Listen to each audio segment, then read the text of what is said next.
Welcome back, Cat 5 class. Here's the assignment for chapter 14 using AutoCAD. Complete this drawing, front view, side view, and dimensions. Title block and border is optional. And this is problem 14-5 in the back of chapter 14 of your textbook. And they reference one of the assemblies in a previous chapter. They don't provide a picture for you, but here it is. So I'm showing you the picture of the part. Okay, so let's go to AutoCAD. I'll open up one of my old files that already has the layers set up, so I don't have to create layers from scratch on a brand new file. Okay, so let me go ahead and save this as problem 14-5.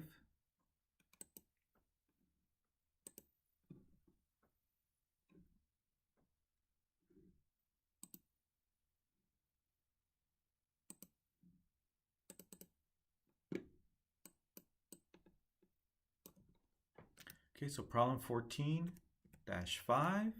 and I'll use my initials.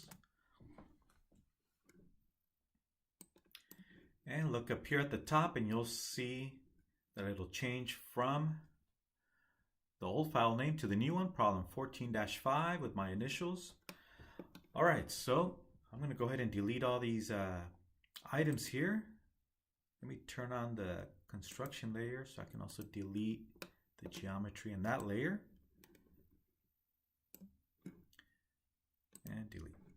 All right, so let's take a look at the drawing. All right, so we're gonna actually draw the side view first. You can call this the front view and this one the left side view. But we're gonna start with the circular view. It's a lot easier because then from there we can create our rectangular view. All right, so as you can see, we have a inside circle. It can be anywhere from 25.052 millimeters all the way down to 25 millimeters. Okay, so that's the wiggle room. 0.052 millimeters is the wiggle room. That's the tolerance. Just subtract the high from the low. I should say the low from the high. And you have a tolerance or wiggle room of 0.052 millimeters. That's actually a pretty tight tolerance for millimeters. Okay, and then we'll come back and draw our large circle. Okay, so for the small circle, we'll do a 25 millimeter diameter. That's the basic, right? If we round off, that's 25 millimeters. And for the large circle, we have a diameter of 30.061 as low as 30.048. So this is the tolerance. Subtract the two, and that'll give us the tolerance. That's the wiggle room. So for the large circle, we'll use a basic dimension, right? We're rounding off. We're going to use 30. Even though 30 doesn't fall in the range, in the high, between the high and the low limit, we're going to round off to 30. Okay, that's our basic number. That's what we're aiming for. So let's go ahead and draw those circles. All right, so let me go over to the visible layer and draw the circular view. And I'm gonna roll the wheel so I can zoom in and out. I'll draw the circular view on this side. Okay, so circle. And we're gonna type in a diameter. So first let me click the location. And I'm going to click on the word diameter because I'm not going to insert a radius or type in a radius. I'm going to type in a diameter. There it is, diameter. I'm going to go with 25 units for the small one. And enter. If you don't see your circle, maybe you're zoomed in too far in and you can't see it, just double click on the wheel. So you can do a zoom fit. There it is. Okay, so now let's draw the 30. So circle again. And make sure it's centered with the first circle, right? There it is, I'm centered. So it'll be concentric. And we're gonna click on the word diameter again. And I'm gonna type in 30 units, in this case 30 millimeters. And there's our circles, ta-da! So we're almost there, right? Okay, so even though 30 is outside the range, that's our basic dimension. Just happens to be on the heavier side, larger than 30 millimeters in diameter. That's okay. All right, so we're going to go ahead now and draw our rectangular view. So what I'm going to do is from this top quadrant, I'm going to go across. So this is 100 millimeters in length. So I'm going to add an extra, 50 for spacing. So I'm going to go from this point, I'm going to go 150. So the 50 is to account for the spacing between the views. Then I'll go 30 down, 100 across, and 30 up. All right, so let's go ahead and draw our rectangular view. Okay, so using line command at the top quadrant, there it is. Click, and I'm gonna make sure you have ortho on. So I have ortho on. So I'm gonna go across 150. So 100 for the length of the bushing plus 50 for spacing between the views. So 150, enter. Roll the wheel so I can zoom out a little bit. Roll the wheel, there it is. Then I'm going to go downward 30. So we're using our basic dimension of 30 for the diameter. And enter. And the length is 100. Okay, so 100, enter. And then we can go straight up 30, right? That's the basic dimension for the diameter, and enter. Okay, so now I can right click, enter to exit, and there's our side view, our rectangular view. We can always add more space later on once we start adding our dimensions. So let me go ahead and shorten this using our grips. And there it is. Hit escape to deselect. All right, so pretty straightforward.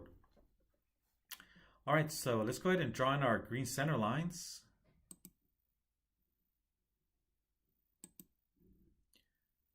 All right, if you want to use the center mark, I'll go to annotate. I'll use the center mark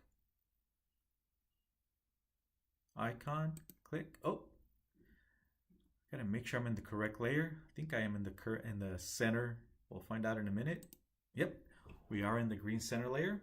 Okay, and hit escape to deselect. Let's go ahead and extend this.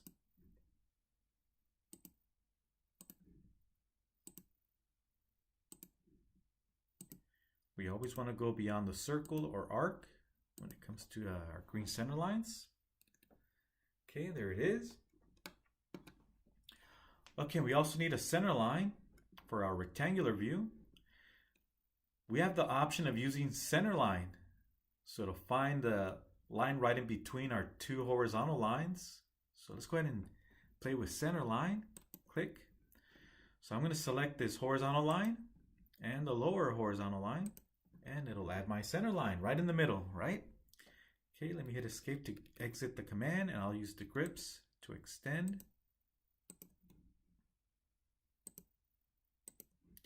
And hit escape.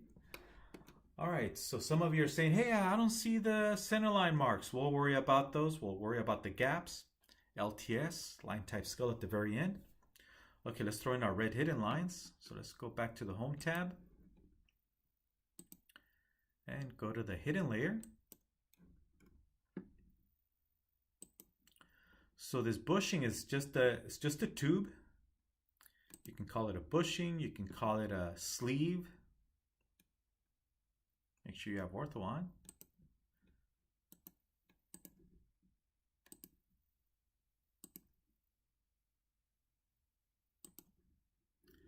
Okay, let's draw the next one. From the quadrant, lower quadrant of the smaller circle. So we're basically just drawing a tube. That's what we're doing.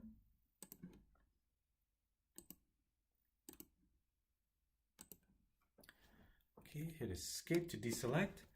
And we're almost there. Okay, so we have our front and side view. Okay, all we need now are the dimensions. Okay, so let's go to our drawing. Okay, so we have a length of 100. We have a diameter. So it's on the heavy side. Now, when you order a bushing like this, you're going to be looking for a 30 millimeter diameter shaft with the hole of 25 millimeters. That's the way you look it up on the catalog. And then you can deviate from it by picking what tolerance you want to use. So maybe this is the tolerance available in the catalog that you order this part from. If it's not available, then you can always send it out to a machine shop to make it for you. It'll be a little bit more pricey. If you can order it from a catalog, it'll be cheaper, maybe 5 times cheaper ordering it from a catalog. So this is a brass bushing, okay, that goes inside of a hole. And that's so it doesn't wear down the hole on the actual part. It's better to wear down a brass bushing or bronze bushing. And if it wears down, you can always tap it out and replace it with a new one. All right, so in this case, this goes inside of a pulley. And later on, we'll be covering the pulley in one of the later chapters. The pulley, the bushing, also part of a larger assembly. All right, so we do have a tolerance on these 2 dimensions. Some of you are wondering, hey, what's the tolerance on this one? So the tolerance on this one is not a big deal. It can actually be a little bit slightly larger or smaller. These tolerances for the diameters are very tight because something is going to slide inside the hole, right? A shaft. And for the sleeve or bushing, this has to slide inside of a pulley. The pulley has a hole diameter that's just slightly smaller than the size of our diameter for our bushing, which is slightly over 30 millimeters. So friction is to hold it in place. So you are to tap this inside of a pulley, and it has a hole right in the center, just slightly smaller than the diameter of our bushing. Okay, so where's the tolerance for the 100? So if there is no tolerance, you have to look in the title block. Okay, so we'll talk more about this later on when we do a complete set of drawings. But just to give you a preview, so anytime you don't see the tolerance and the dimension, you look in the title block. Okay, so this is inches. Our assignment is in millimeters. But if it was inches, right, you would count the number of decimal places. If your dimension has 1 decimal place, then this is your tolerance, plus or minus 0.030 thousandths. So this is tenths, hundredths, thousandths, right? So you start at the decimal. The first digit is tenths, second digit hundredths, third digit thousandths, and so on. Okay, and 30 thousandths, that's slightly thicker than a credit card. Okay, if you have 2 decimal places, then you use this tolerance, plus or minus 0.010. Okay, that's 10 thousandths. If it's 3 decimal places, 0.xxx, plus or minus 0.002 thousandths. That's about half the thickness of a human hair. Okay, a human hair is around 4 thou or 5 thousandths. So 2 thousandths, that's a pretty tight tolerance. And this is just an example, but also to show you other examples of tolerance. So here they use something slightly different. Okay, so once again, this is for inches. We're using millimeters on our assignment. So depending on who you work for, where you work, what company, they may use a different tolerance system. Okay, so fortunately I don't have one as an example for millimeters. So this is 100 millimeters. Notice there's no decimal places. So we would look in the title block if we had one and see what tolerance we would apply to this dimension. All right, so we're just going to leave out the tolerance on this one. All right, so let's go ahead and add dimensions. Okay, so I'm going to go to my dimensions layer. All right, so let's throw in the diameter for the small circle. So if it's circular, we go with diameter. If it's an arc, we go with radius. Okay, so diameter. Let's pick the small circle. Notice our dimension is very small in size as far as the text and the arrowhead. We'll come back and fix that later. So let's go ahead and just add the dimension. I'm going to zoom in. There's the dimension. I'm rolling the wheel to zoom in. Obviously it's way too small for this drawing, and it's because it's in millimeters. So when you go work for a company, they should have a drawing template, one for millimeters and one for inches.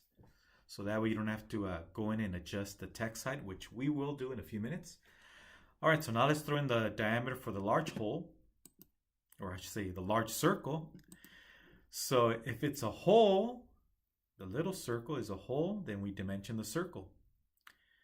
If the circle represents a solid, then we dimension the rectangular view. So the 30 millimeter diameter will go on the rectangular view. Again, because the circle represents a solid, we have to dimension the rectangular view. If the circle represents a hole, like the 25 millimeter, then we dimension the circle. All right, so let's go ahead and add that dimension. Okay, so we'll go with a linear dimension.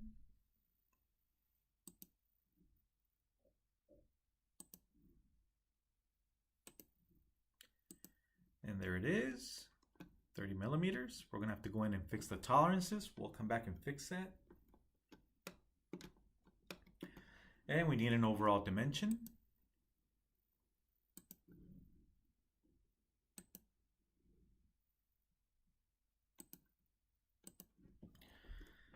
Okay, so the overall is 100. Okay, so we need to fix the decimal places on the 100. Should be no decimal places. But first, let's change the size of our text and arrowheads. All right, so in case you forgot, how do we change our text height and arrowheads and gaps? Don't forget there are gaps between the extension line and the object line, right? It automatically generates the gaps. And we also have a length for the extension beyond the arrowhead.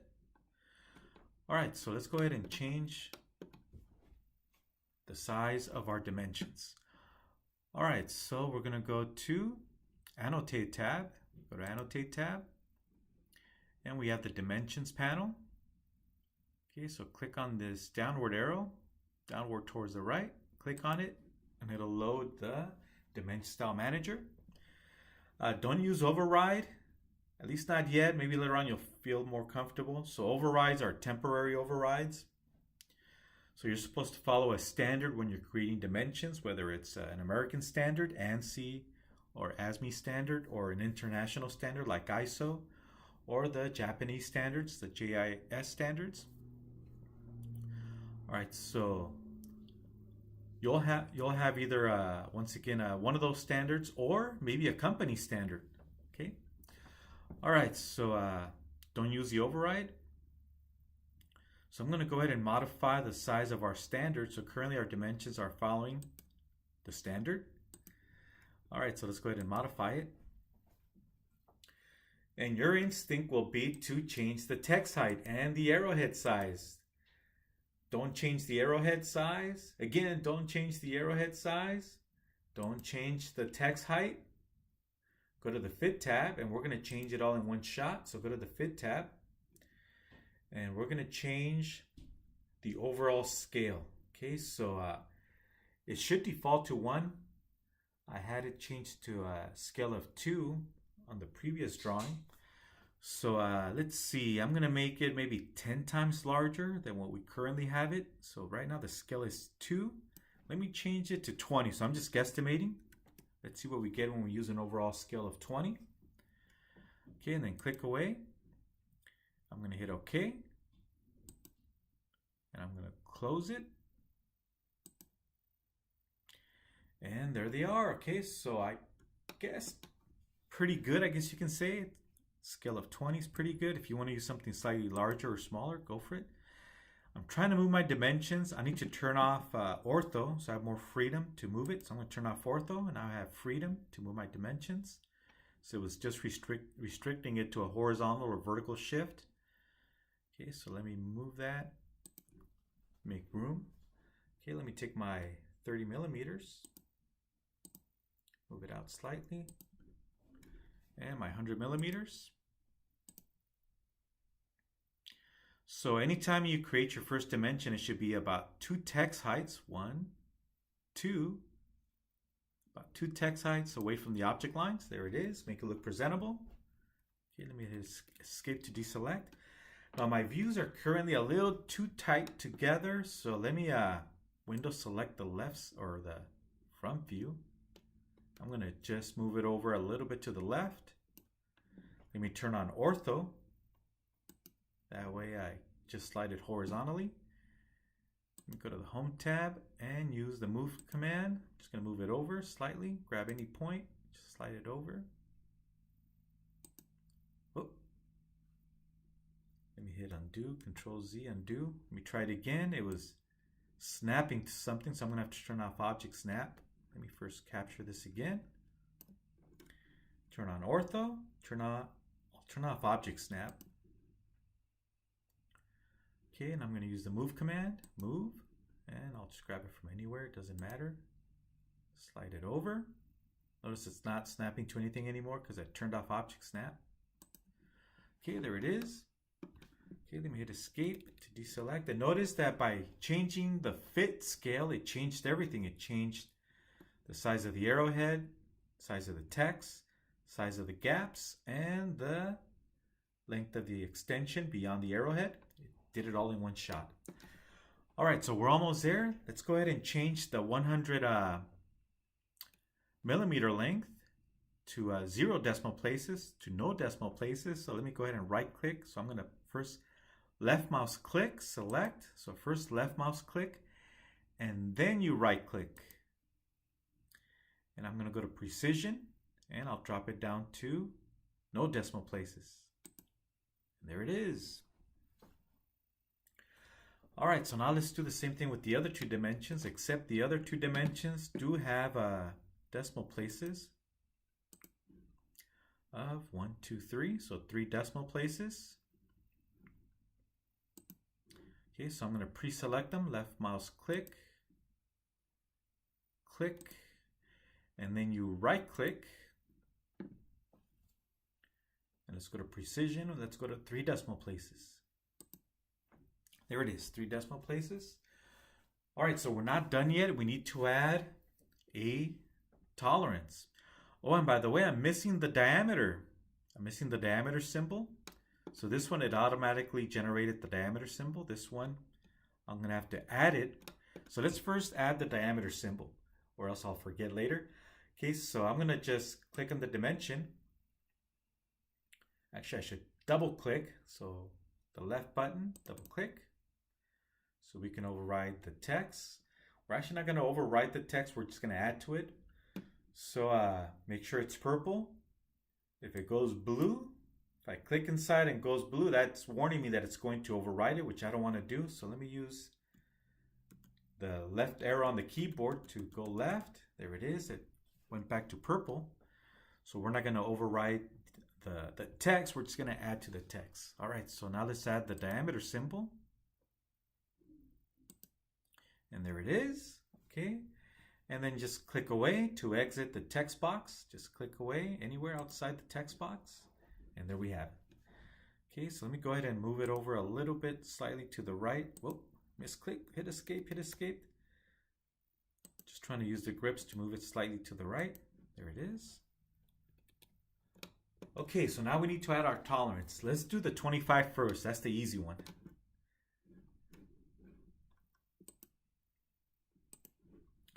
Okay, so we have a tolerance of 0.052. So our high limit is 0.052. Our low is 25.000. Okay, so we're going to have to add a 0.052 upper limit. And the lower limit, we're just going to leave it at 0. All right, so let's go ahead and go back to AutoCAD. Okay, so I'm going to select first the dimension. So left mouse click. And then you're going to right click properties. Okay, so everything you see in Dimension Style Manager, you'll see it here on this window. So on the left, everything you see in Dimension Style Manager when you're changing your decimal places, your your inches or millimeters, etc. Pretty much the same thing here that you see, except we're going to do it individually for the 25 diameter dimension. Okay, so we're going to go down. So I'm just going to slide this bar so I can go downward. Slide the bar on the left. And I'm going to go all the way down to tolerances. Okay, so we're going to add a tolerance. And just like in the lecture, we talked about tolerance. Okay, so currently the tolerance display is none. Okay, so we're going to change this. Go to the drop down here where it says tolerance display. Go to none. Go to the drop down, and we're going to go with, we're not going to go with symmetry. We're not going with deviation. We're not going with basic. We're going with limits. And there it is. So we're going to have a high limit and a low limit. Notice how it's going to 2 decimal places. So I'm going to have to fix that. It had 3 decimal places, but it's going to 2. So I'll come back and fix that. So let's go to limits tolerance. There it is. Now I dropped down to 2 decimal places. So now I also have to change the precision here to 2 decimal places. So the dimension has 3 decimal places, but the tolerance has 2. So they need to match. So let me go to the drop down here and change it to 3 decimal places. There it is. Okay, so we do have a tolerance precision. And if we go all the way, I'm going to roll the wheel to go all the way to the top. We should also have a, let's see, I'm in the wrong area. Let's go to,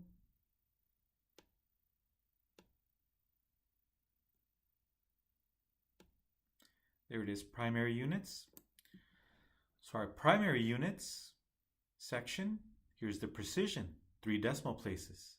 Okay, so the dimension, precision, or decimal places, in this case 3, has to match our tolerance precision, right? Or decimal places. Okay, 3 in this case. All right, so now I'm going to click away. All right, so now we need to add that number. So if we go back to the PDF file, we're going to add a 52 on the high side and 0 to the bottom. So let's add 0.052. Okay, so for the upper limit, here's the upper limit. We're going to type in 0.052 and click away. And it should add it. Oh, didn't add it. Let's go in again. I'm going to type it in one more time. Upper limit 0.052. Let me hit enter. Nope, it's not accepting it. Okay, so let's see.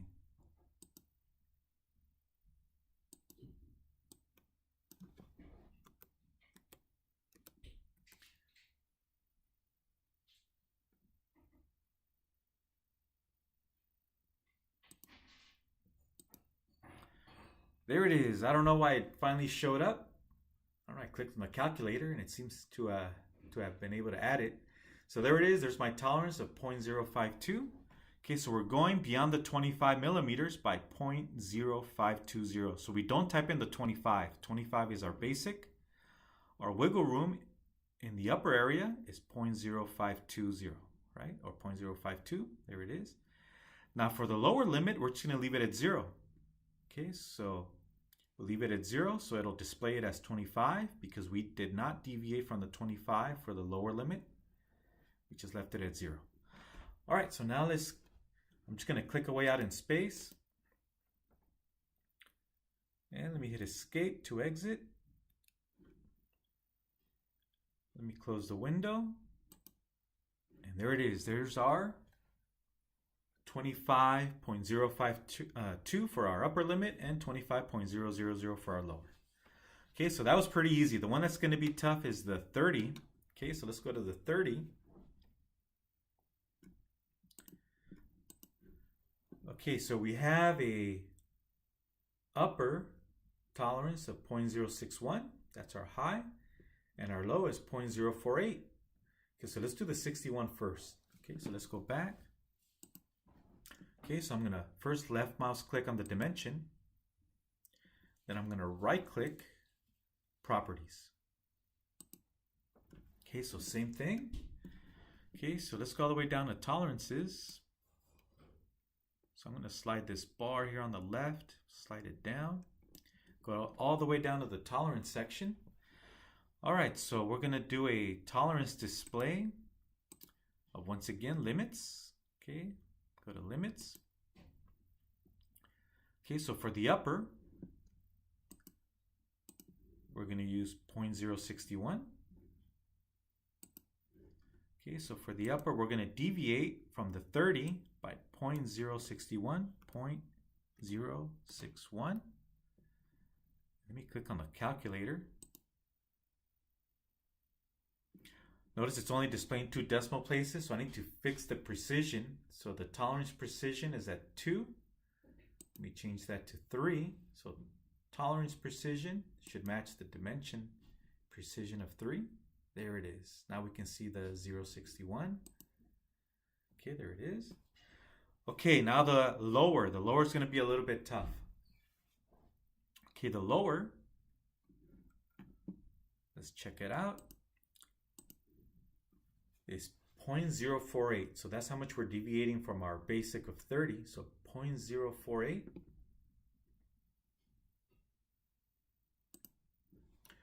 Okay, so for the lower, 0.048. Then click on the little calculator. It's like, hey, that doesn't look right. It's supposed to be 30.048. It doesn't look right. So it's actually going in the wrong direction. Even though we don't see it, it's going in the negative direction. So we're going to counter the negative with another negative to make it positive 0.48. So we're going to go back in here. And where we have 0.048, we're going to add a minus. Okay, so let me highlight it and type in minus 0.048, and that'll change the direction. Okay, let me click on the calculator. Keep an eye over here on the right. And now it's correct, 30.048. Okay, so we had to throw in that minus to reverse the direction into the positive. So minus times minus, or negative times negative, is positive. Okay, so I can now exit. I'm just going to click the little X here. And we're done. Let me hit escape to deselect. And there's plenty of room in between the views.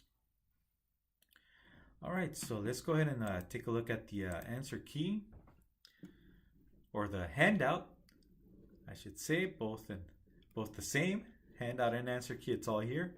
Okay, so we have our hidden lines, center lines. So we need to now play with the LTS. We have all the dimensions. Let's play with LTS so we can see the gaps.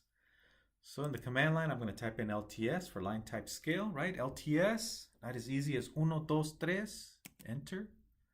Okay, so right now the scale factor is at 0.5. Okay, so if I was to really zoom in, you can actually see the gaps if you really zoom in. So they're there. They are there. Okay, so let me increase it to, I don't know, let me try 10. I'm just guessing here. Enter. Oh, got lucky. Okay, so 10 works fine. Okay, so LTS is optional. If you want to play with the LTS, I'll leave it up to you. If you leave it alone, I'm okay with it. I just want to make sure that everything's in the correct layer. Hidden lines in the red hidden layer, center lines in the center line layer, and obviously the wide visible object lines in the object layer, and dimensions in the dimension layer. All right, so that's the end of this video, and I'll see you in the next one.